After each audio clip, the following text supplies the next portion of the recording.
Truth Ear adalah salah satu brand yang tiba-tiba terkenal. Mereka masih baru banget, lalu tiba-tiba mereka ada collaboration dengan Crinacle di Truth Ear Zero ayam dengan harga $50 yang melegenda.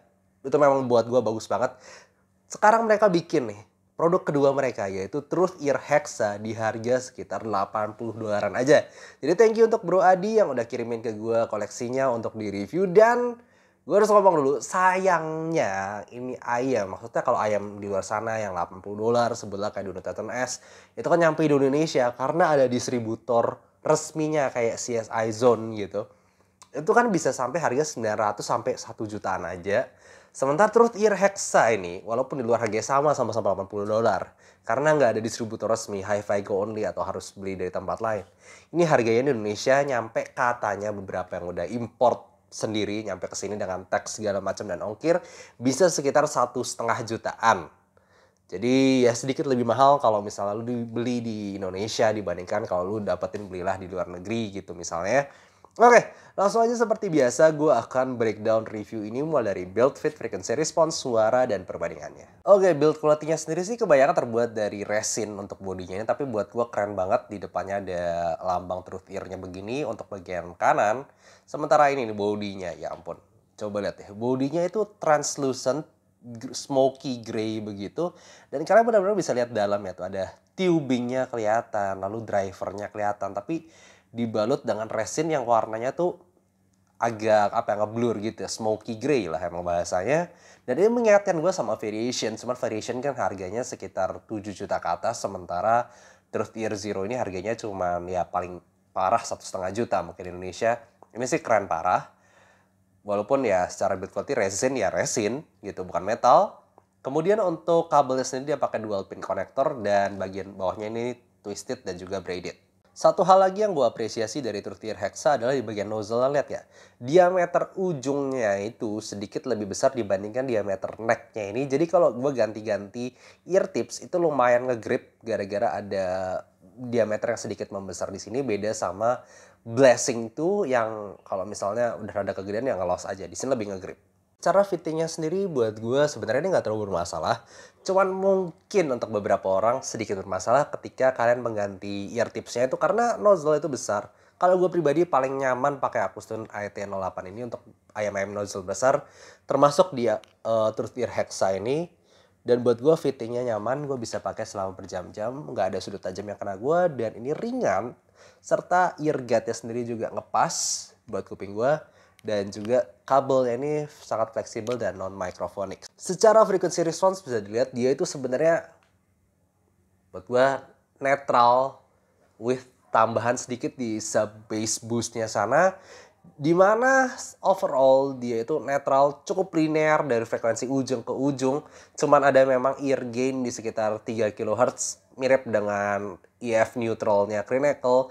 Ditambah dengan sub bass boost di bawah sana. Jadi ya neutral with sub bass boost. Kalau gue bahas dulu mulai dari bassnya, ini jelas bukan bass yang buat bass head ataupun bass buat lagu EDM, dimana buat gue jelas ini berasa kurang tebel, kurang nampol bassnya. Cuman dia bisa dalam. Jadi gimana? Kayak jedukan bassnya tuh lebih ke dek, dalam dan cepet. Dek. Sementara kalau misalnya buat bass yang EDM atau bass hip hop gitu kan perlu bass yang nonjok, duk gitu. Sementara cuma tapi dalam. Jadi ya gue yakin untuk beberapa orang mungkin ngerasa bassnya kurang, apalagi lu basset. Di beberapa lagu, contohlah kayak Alone dari Burna Boy, soundtracknya Wakanda Forever. Atau juga lagunya Coming Back to You, Wakanda Forever, itu sub bassnya berasa very good. Juga dengerin lagunya Takaramono dari Garnilia, very good sub bass, dalam dan gebuk. Tapi kalau gue ganti Closer dari Chainsmoker, bassnya berasa lemah dan jelas kurang. Jadi ya memang tergantung ke rekaman lagunya sendiri. Cuman ini sub bassnya really good dan dalam. Oke, sekali lagi untuk mid range-nya lagi-lagi yang gue mau pakai kata kuncinya di sini adalah memang balance. Really well balanced. Dengerin vokal cowok, vokal cewek, itu semuanya well balanced di sini asal fitnya tepat ya. Kalau fitnya kurang dalam tuh kadang agak berasa tipis. Tapi kalau dapet ini smooth, semuanya balance. Dengerin vokal cowok, vokal cewek, gue nggak ngerasa ada yang ketipisan ataupun ketebelan. Dengerin piano ataupun dengerin gitar, semuanya berasa really good, well balanced. Cuman mungkin yang gue rasakan kurang di sini adalah di bagian dynamics vocal. Dimana kalau gue dengerin lagunya Kela Settle, itu dari soundtracknya The Greatest Showman yang This Is Me, itu kan ada bagian dia teriak, dia kayak emosinya tuh keluar banget. Nah di Truth Ear Hexa ini gue gak terlalu berasa penyampaian emosi tersebut. Balance-nya dapat, clear-nya dapat, cuman emosi dynamics-nya itu loh, gue ngerasa kurang dapat di lagu This Is Me dari The Greatest Showman. Dan treble-nya juga punya sensasi yang serupa, dimana kalau lu denger sebenarnya extension treble-nya itu nyampe nada-nada tinggi dengan baik dan juga detail. Cuma masalahnya gue kekurangan dynamics di sini. Kalau gue dengerin lagu Dance of the Sugar Plum Fairy dari Lindsey Stirling, itu kan dia ada bagian dia gesek banget biolanya itu kick gitu. Itu gue nggak berasa yang terjadi di sini. Artikulasinya dapat, nadanya tuh jelas.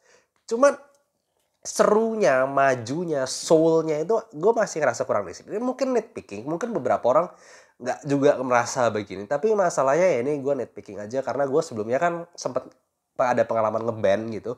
Nah buat gue ini kurang bisa menunjukkan dinamika di mana tuh lagu ref, di mana lagu itu baitnya itu sebagian yang ditonjolinnya itu dia kurang bisa memberikan dinamika tersebut. Cuman kalau misalnya secara balancing, secara detail overall gitu, semua lu dapat dari nada yang rendah sampai nada tinggi itu semua lu dapat di sini tonalnya. Teknikalnya juga sekali lagi sangat bagus di harganya. Kalau kita ngomongin harga eh, $80, 1 juta nyampe sini. Cuman kalau udah 1,5, nah ini mulai susah nih. Jadi kalau misalnya gue, masalahnya kalau misalnya gue ngomong red gitu ya, ini Duno Titan S, ini Aria, di tengah naik itu ada Truth Ear Hexa, lalu naik lagi itu ada Dioko sebenarnya. Tapi ini semua nggak sampai beda jauh, jelas nggak sampai levelnya Timeless ataupun Shure S12 gitu. Cuman kayak berasa ini ada sedikit perbedaan terjadi gitu. Di sini sebenarnya gue dapet detail tuh dapet, lalu kemudian resolusi juga cukup baik, layering, transparansi bagus.